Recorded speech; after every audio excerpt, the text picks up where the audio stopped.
kezébe vette az igét, s áldott az ige embert formáló erőt. Védj kézbe ma is bennünket, várakozó szívvel hajlunk fölé, reformált, botladozó életünk. Menjetek, és kérdezzétek meg az Urat, hogy mit jelentenek a megtalált könyv igéi rám, meg az Izraelben és Júdában megmaradtakra nézve. Mert az Úr nagy haragja árad ránk azért, hogy elődeink nem tartották meg az Úr igéjét, és nem azt tették, ami ebben a könyvben meg van írva. Majd elhatározzák, teljes szívvel és teljes lélekkel megtartják és teljesítik a szövetség igéit. Jósiás király reformjaként emlegetett jól ismert történet Krisztus előtt 622-ben kezdődik Jeruzsálemben. Hasonlóképpen történt ez Krisztus után 1517-ben is, azzal a csekély különbséggel, hogy nem a király kérdezte, hanem egy szerzetes rázta fel, mint tudjuk, egész Európát ugyanezzel a kérdéssel. Mit jelentenek a megtalált igék ránk nézve, az országunkra és szomszédainkra nézve? Az 1400-as, 1500-as években az akkori egyház nagyon eltért a Biblia tanításától. Az egyházi építkezésekre a pénzt bűnbocsátó cédulák árusításával gyűjtötték. Közismert, hogy az európai reformációt ez a megértett mondat indította el. Először Luther lelkében, majd másokéban is.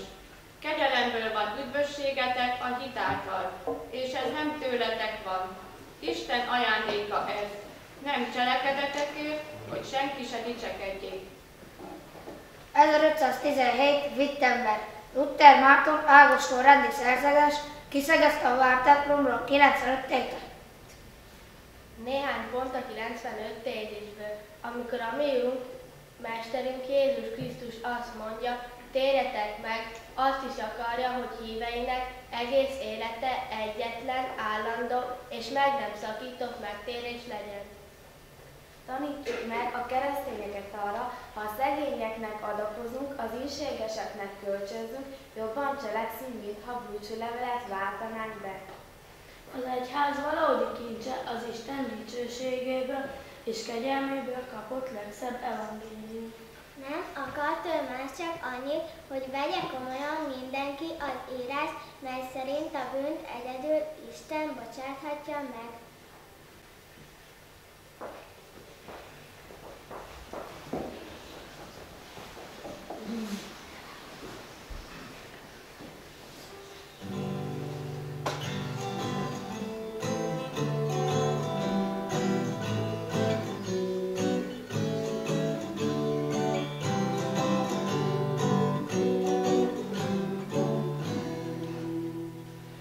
Mindenemnek hallják, és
nem elég, ha csak ők részesülnek belőle, mindenkivel meg kell ismertetni, az emberek kezébe kell adni, hiszen abban Isten mutatkozik be, és mondja meg, hogyan kell élni.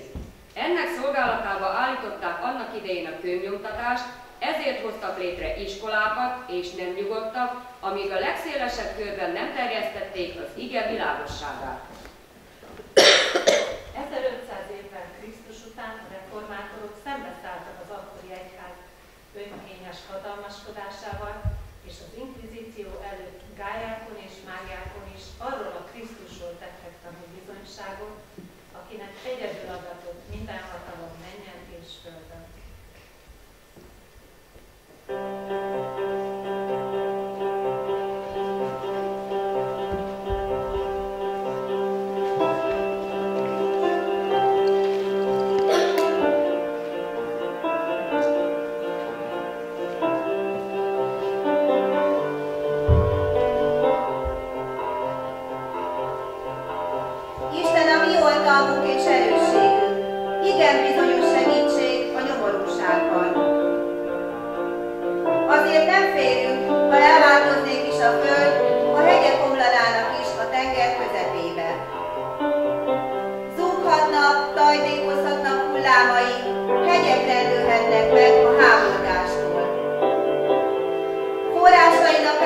Megörvendezteti Isten városát, a felségesnek szent hajlékát. Az Isten ő közepette van, nem rendül meg, megsegítik Isten híradatkor. Nemzetek zajognak, országok mozognak, kiereszti hangját, megszebben a föld.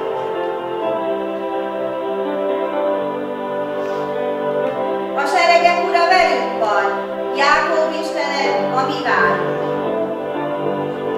Jöjjetek, lássátok az Úr tetteit, aki pusztaságokat teret a földön. Hadakat némít el a föld széléig, ívettől, kopjákon, hadiszekereket éget el tűzben. Csendesedjetek és ismerjétek el, hogy én vagyok az Isten. Felmagasztaltatom a nemzetek közt, felmagasztaltatom a földön. A seregek ura velünk van, Jákob Istene, a mi várunk.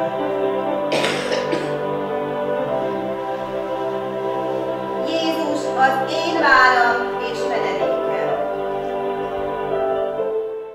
A reformáció főtanai szól a Szkriptúra, egyedül a Szentírás hitünk és életünk zsinór mértéke. Szól a Grácia, egyedül Isten kegyelme által lehetséges az üdvösség.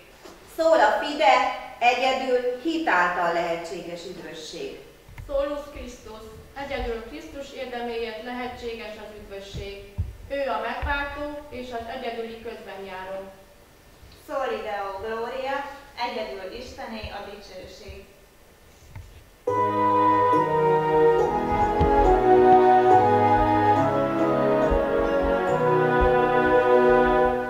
Hallelujah.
és kortársait első generációs reformátoroknak nevezzük. A franciaországi hitújítókat pedig hugenottáknak nevezték. A hitújítókat a hivatalos egyház belső szervezete, az inkvizíció üldözte. Calvin János a második generációs reformátorok közé tartozik. Calvin elképzelhetetlen lenne a német lutheri reformáció nélkül, de a lutheri reformáció csak egy epizód maradt volna a történelemben, ha nem jött volna Calvin. Calvin életét egy szép csésze példájához hasonlítottuk. A mester meggyúrja, pörgeti, égeti, festi. A csésze sokat szenved, de így lesz szép, erős, tartós és hasznos. A csésze a fazekas mester keze alatt, Calvin élete pedig Isten keze alatt formálódott.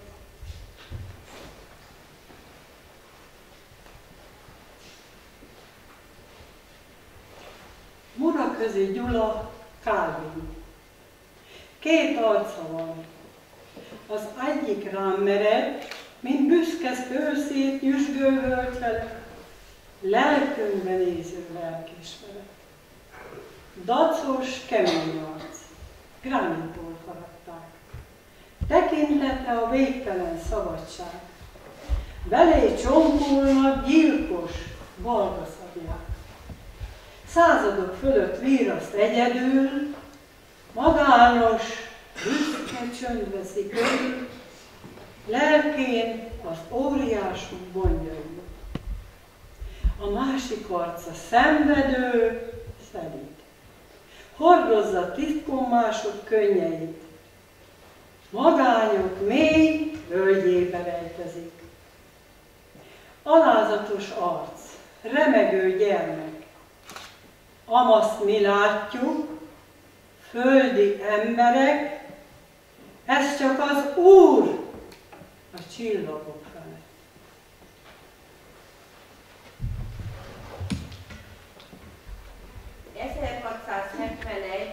...1671-81 közötti magyarországi ellenreformáció idején 1674. március 5-én több mint 700 protestáns hitvallót idéztek Pozsonyban felállított különbíróság elé. Mintegy 300 pap, tanító jelent meg a tárgyaláson. A bíróság felségsértéssel, hazárulással, a katolikus egyház megsértésével vádolta őket, egyben követelték bűneik beismerését és áttérésüket is. A kínzások és kegyetlenségek többeket megtöltek, akiket aztán kegyelemről, gályalapságra ítéltek. A legálhatatosabbakat kisebb csoportokban várbörtönökbe vitték. 42 papot náfajba hurcoltak, de közülük csak 32 maradt életben, akiket eladta gályalapnak. Sorsuk nagy visszhangot keltett Európa protestáns országaiban. Gyűjtés indult kiszabadításuk érdekében, és a többszöri kísérlet után végül Hollandiának sikerült 1676. február 12-én. Yeah.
5-én, 1991.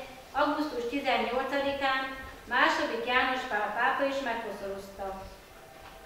Világunk közhangulata egyre leplezetlenebbül a hatalom megszerzése körül forog.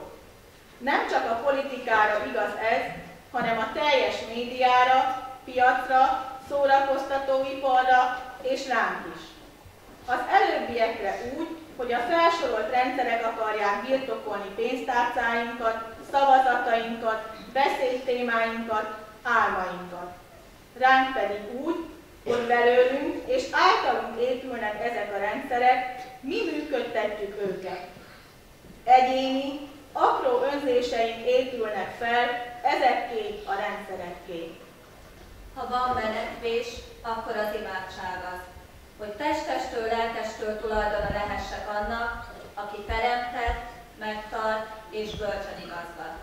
Aki jobban tudja, hogy mire van szükségem, mint én magam.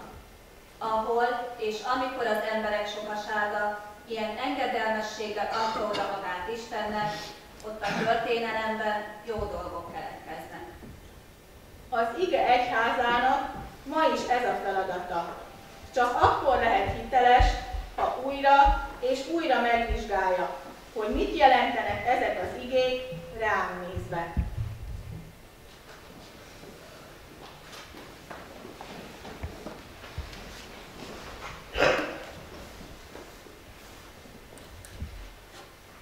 A nagypapa minden reggel korán felkelt, és a konyhaasztalnál ülve olvasta régi kopott kötésű Bibliáját. 10 éves fiúnokája szeretett volna olyan lenni, mint a nagyapja, ezért aztán amiben csak tudta, utánozta őt. Egy késő októberi napon így szólt a kisfiú nagyapjához. Papa, én is próbálom olvasni a Bibliát, ahogyan te, de nem igazán értem. Amit meg megértek, az rögtön el is felejtem. Mondd meg nekem, légy szíves, hogy akkor miért is jó Bibliát olvasni. A nagypapa éppen a szenet rakta a kályhába, majd amikor befejezte, odafordult unokájához, és kedvesen ezt mondta. Értem a problémádat. Most kérlek, vidd el ezt a szenes kosarat a patakhoz, és hozz benne vizet. A kisfiú úgy tett, ahogyan a nagyapja mondta. Azonban a kosárról az összes víz elfolyt, mire visszaért a házhoz. A nagypapa az unokáját látva mosolygott, és így biztatta. Legközelebb egy kicsit gyorsabban kellene mozognod. A kisfiú másodszor is elment a patakhoz, de megtöltötte a kosarat vízzel, de most már jobban szedte a lábát. De a kosár ismét kiürült, mire a házhoz ért vele. Mivel látta, hogy ez nem fog így menni, elindult, hogy keressen egy vödröt a kosár helyett, és abban hozzon vizet. De a nagyapja ezt mondta neki. Ne a vödröt vidd, hanem a szenes kosarat, és abba hozz vizet.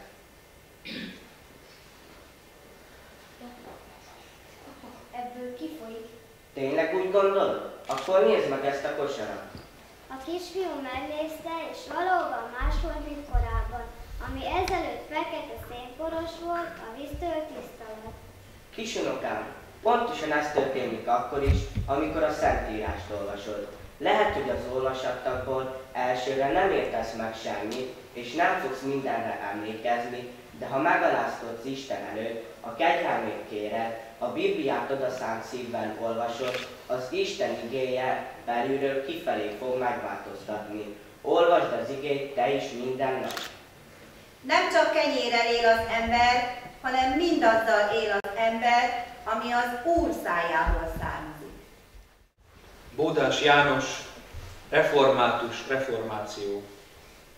Megőriztük a hitvallást és az igét, századokon át tisztán és híven, de csak könyvekbe zárva, mert szívünktől nyelve, szelleme már-már idegen. Nem éljük, amit vallunk, mint az ősök. Utunkban a lélek már nem vezet. Bár mindnyájunk közös célja a béke, de utána a pénz és az élvezet. Üresedik a templom, nincs imádság, asztalnál, ágyban, üzemben, mezőn. Isten népére nem ismerhet immár bennünk a világ, rosszul áll a pör. Vágyait szaporítja ellenünk sok millió minőségi ellenőr. Úszunk az árral, számunkra is sorra, ezrével nőnek az uborkafák, s kapaszkodunk, mert nagy erővel vonz a fösvény, úrhatná kispolgáriság. A múlthoz képest hol van a minőség? Hiába van papíron igazunk, hiába mondjuk tisztán az igét, ha a cáfolata sokszor mi vagyunk. Bizony, bizony, a Semper Reformari ideje jött el, s elsősorban ránk. Nem szekta, izmus, Róma most a kérdés. Bennünk lobbanjon újra fel a láng. A szent láng, ami őseinkben égett, mitől sok fásult szív tüzet fogott, s áldozva szolgálták a hazát, s népet, szerények, tiszták voltak, s boldogok. Itt az idő, hogy a lélek vezessen, s azt tegyük, amit az Úr ma ránk kiró. Nékünk kell újjászületnünk, úgy lesz csak majd református reformáció.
műsorát, az ünnepi műsorát, szolgálatát.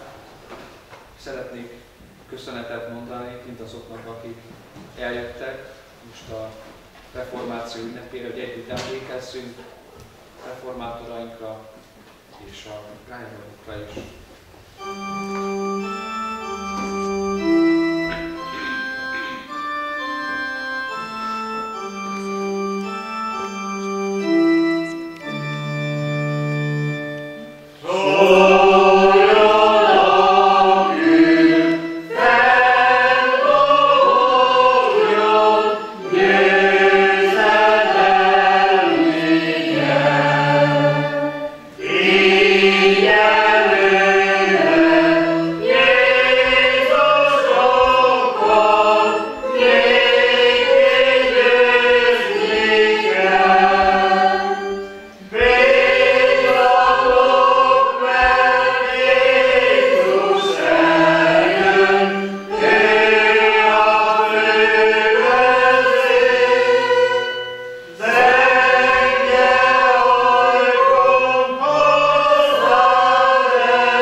Mindezek után az Atyának kegyelme, a Fiúnak szeretete és a Szentléleknek közössége maradjon mindnyájan mi vélünk. Amen. Áldás békesség.